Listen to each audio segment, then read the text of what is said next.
வணக்கம். இப்போ நேற்று ஒரு ரியாலிட்டி ஷோ பார்த்துருப்பீங்க. அந்த ரியாலிட்டி ஷோ உலகத்தில் இருக்க அத்தனை மக்களும் வாட்ச் பண்ணுறாங்க.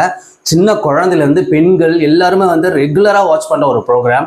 அதில் நேற்று காருக்குள்ளே உட்காந்துட்டு யார் வின் பண்ணுற அந்த ஒரு ப்ரோக்ராம் நேற்று நடந்தது. அந்த இஷ்யூஸ் பார்த்தீங்கன்னா, ஒரு பொண்ணை இன்னொரு பொண்ணு காலால் எட்டி வச்சு சொல்கிறாங்க.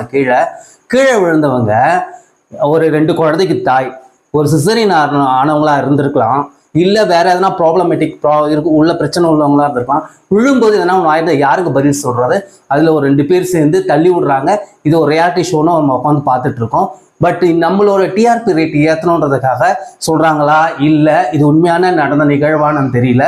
பட் அந்த பொண்ணு அவ்வளோ கதறி அழுது, ஒரு பொண்ணுக்கு ஒரு அட்டாக்கே வந்துடுச்சுங்க.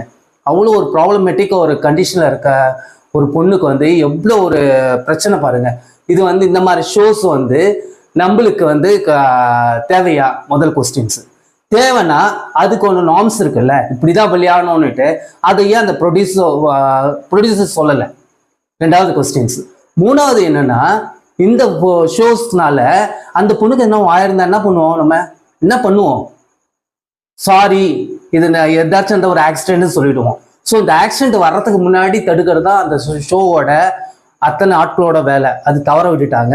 பட் அதுக்கப்புறம் அவங்களுக்கு ரெட் கார்டு கொடுத்து வெளியில அனுப்பிச்சிட்டாங்க. அப்படி இப்படின்னு நிறைய இஷ்யூஸ் வந்தது. அந்த பொண்ணு தூங்கினதை இவங்க முதல்லயே அந்த மானிட்டரிங் பண்றாங்கல்ல, அவங்க சொல்லியிருந்தா பொண்ணு வெளியே வந்துட்டு இருக்காங்க. அவங்க என்ன பண்ணாங்க, அந்த பையன் தூங்கும் போது மட்டும் கம்ருதீன் நீ தூங்கிட்ட வெளியே வான்னு சொன்னாங்கல்ல. ஏங்க அந்த மானிட்டர் பண்றவங்க முதல்ல சொல்லலை இந்த பொண்ணுக்கு? அவங்க சொல்லியிருந்தாங்கன்னா அந்த பொண்ணு வெளியில வந்திருப்பாங்க. அவங்க 2 பேரும் அவங்க எட்டு உதவிக்கிற வேலையே இருந்திருக்காது. ஓகேங்களா? ஸோ அவங்க சொல்லாதனால அவங்க என்ன பண்ணாங்க, புஷ் பண்ணி தராங்க. தள்ளது மிகப்பெரிய தப்பு. அப்படி ஒரு ஹியூமன் பீயிங்கா இருந்துட்டு யாருமே நம்ம அதை செய்யக்கூடாது. செஞ்சிட்ட பிறகு நம்ம வெளியே அனுப்புறோம். அதுக்கு என்னன்னா, இந்த மாதிரி ஷோஸ் குழந்தைங்க பார்க்கும்போது இவ்வளவு வயலண்டா பிஹேவ் பண்றாங்க. இந்த மாதிரி ஷோஸ் நமக்கு தேவையாங்க? கொஞ்சம் பாத்துங்க. நீங்க தான் என்ன பண்ணுங்க, நான் நிறைய நம்ம வீடியோ நான் ரிலீஸ் பண்ணியிருக்கேன்.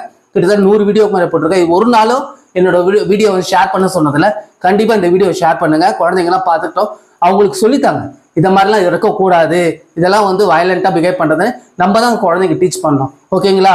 தேங்க்யூ.